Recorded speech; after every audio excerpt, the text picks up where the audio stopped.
headlines for this Sunday morning, the 13th of February, 2011.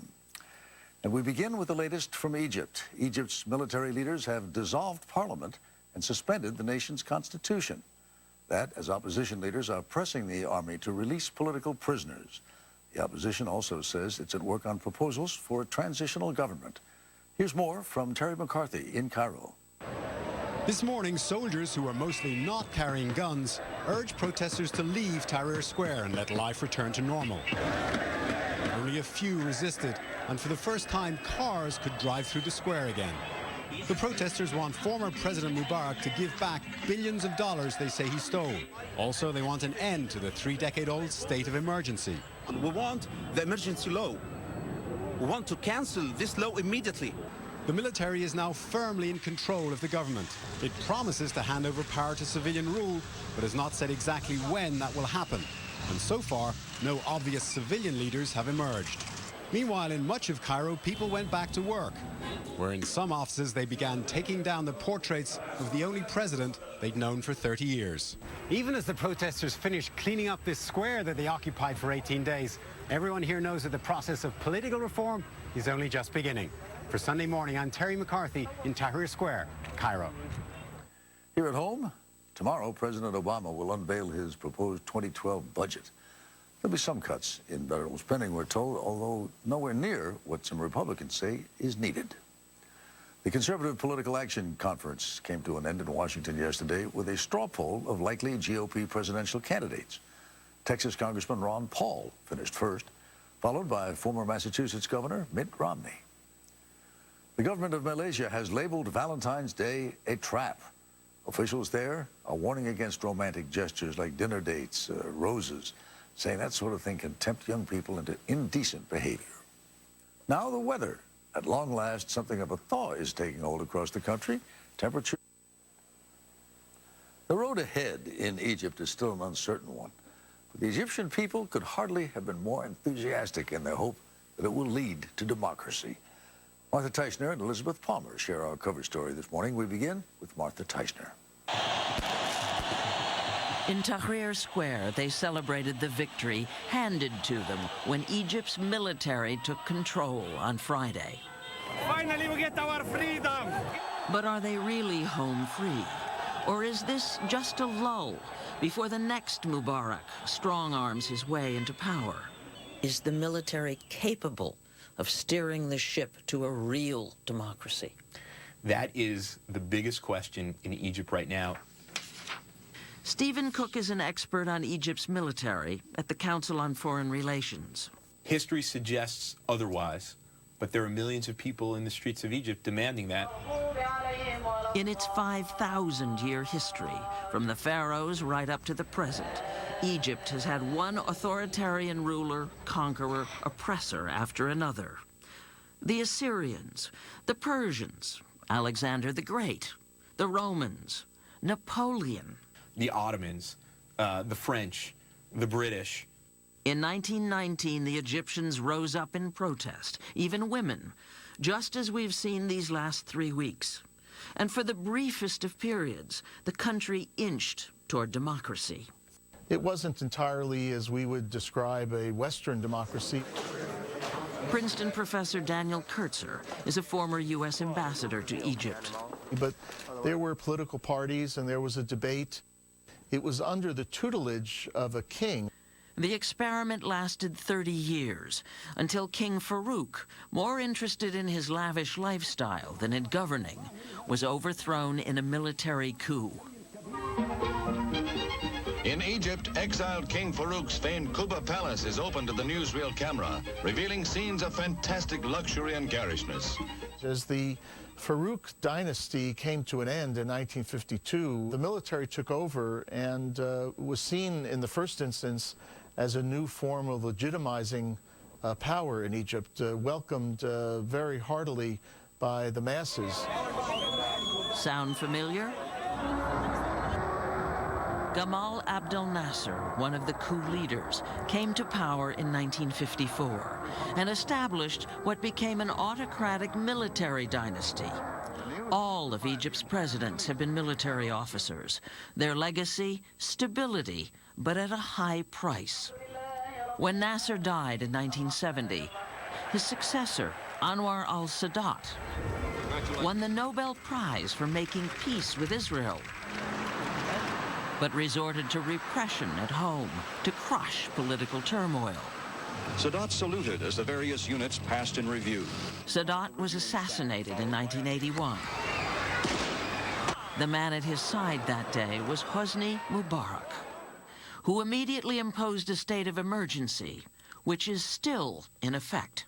One would have thought that Mubarak would have learned a lesson. When he entered power, he was seen as a modest man, but over time, the same authoritarian tendencies grew within him. Although the soldiers in Tahrir Square, conscripts, tended to sympathize with the demonstrators, members of Egypt's military elite have a remarkable and lucrative interest in holding on to power, even as they say they'll relinquish it. They control an empire of firms and businesses that do everything from bottle spring water to build kitchen appliances, tourism. They operate resorts. This is a big conglomerate. Cleanup is underway in Tahrir Square now.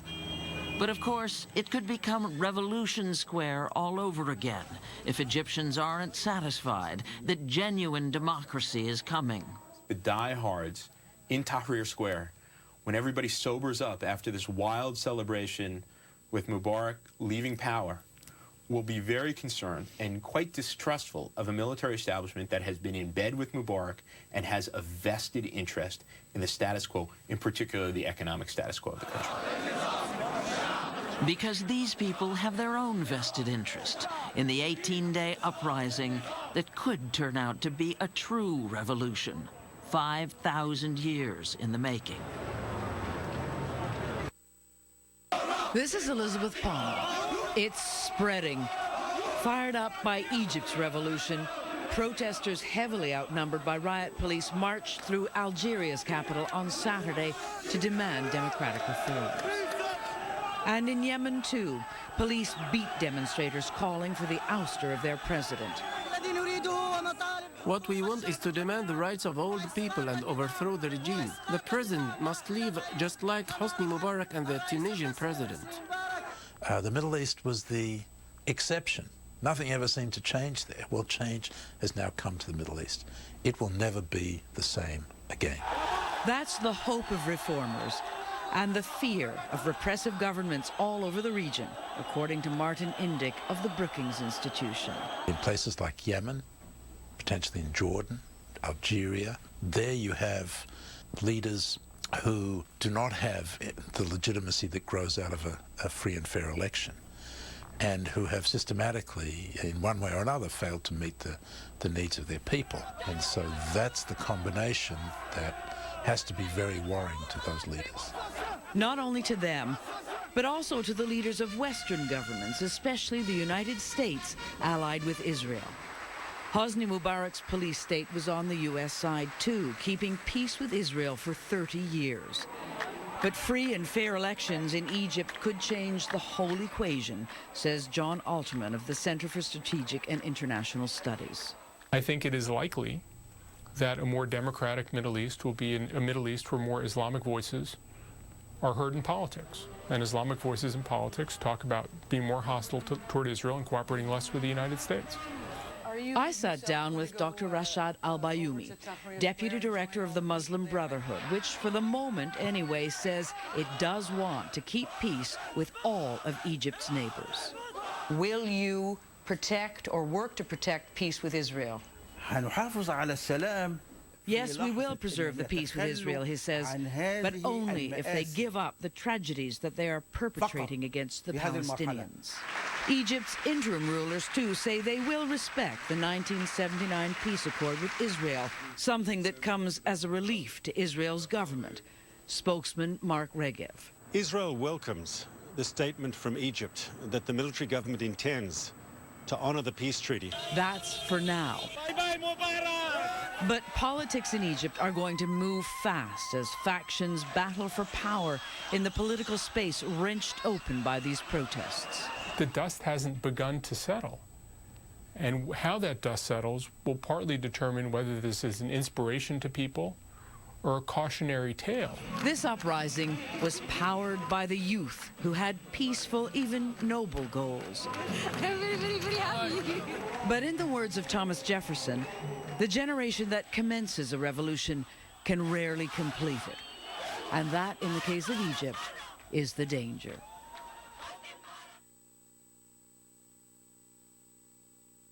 The uprising in Egypt is a game changer in all kinds of ways.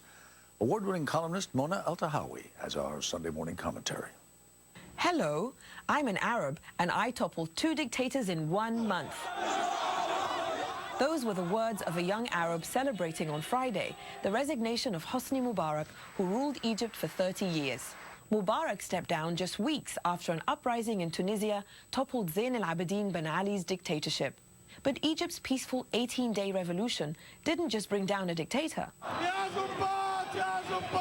It also toppled stereotypes about Arabs, who are often seen as violent and as a people who crave an iron-fisted strongman. And it's helping to topple media portrayals that perpetuate those stereotypes. The very same strongmen, such as Mubarak, often use those stereotypes to ensure the silence of Western allies. They would argue only they could control their violent population. In Tahrir Square was Ala, a blogger friend who took me to my first protests in Cairo in 2005. He returned to Egypt from South Africa for the revolution. Also marching was an Egyptian-American friend I met here in New York. They all did me proud, from tech-savvy young people to businessmen to scientists and farmers. Thousands upon thousands joined pro-democracy demonstrations that told Mubarak and the entire world something Americans will still remember from election 2008. Yes, we can too. Mubarak tried everything to push them back, but they served him notice. We're not scared of you anymore. He sent thugs, water cannons, tear gas, and still they came out. More than 300 died and hundreds more were injured. And still they came, and just as importantly, their demonstrations were filled with Selmiya, Selmiya. That's the Arabic word for peaceful. By toppling Mubarak, they've shown fellow Arabs that it's possible to bring about change through non-violence. Now, it's sexy and cool to be an Arab revolutionary. What an intoxicating message for a part of the world where the majority is younger than 30. And now the entire region is captivated by our freedom rally. The baton started in Tunisia, which handed it to Egypt, which is now ready to hand it to the next candidate. Who's next?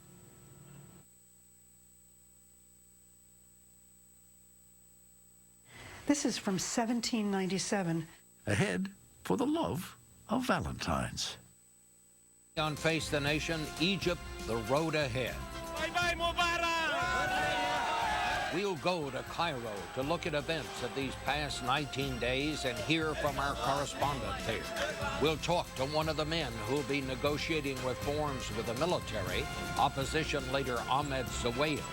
From Washington, we'll bring in Arizona Senator John McCain of the Armed Services Committee and Sameh Shoukry, Egypt's ambassador to the United States. It's all ahead on Face the Nation. Face the Nation with CBS News Chief Washington Correspondent Bob Schieffer. And now from CBS News in Washington, Bob Schieffer. And good morning again. Here is the latest now from Cairo. Egypt is getting somewhat back to normal this morning. People are going to work. Traffic is flowing through the downtown. The military, which is in power now, has suspended the Constitution and dissolved Parliament, and it is announced it will form a committee to draft a Constitution. State television now says the Military Council will retain power until elections take place. For the situation in downtown Cairo, now we're going to go back again to our man on the scene, Harry Smith. Harry, it's a little different picture down there in the square this morning. Well, Bob, the celebrations basically ended late last night. The square was reopened to traffic, and early this morning, traffic was actually going through. The Army came in then later in the morning and said, we want the protesters who are left here to dismantle their tents and go home. Several of the tents were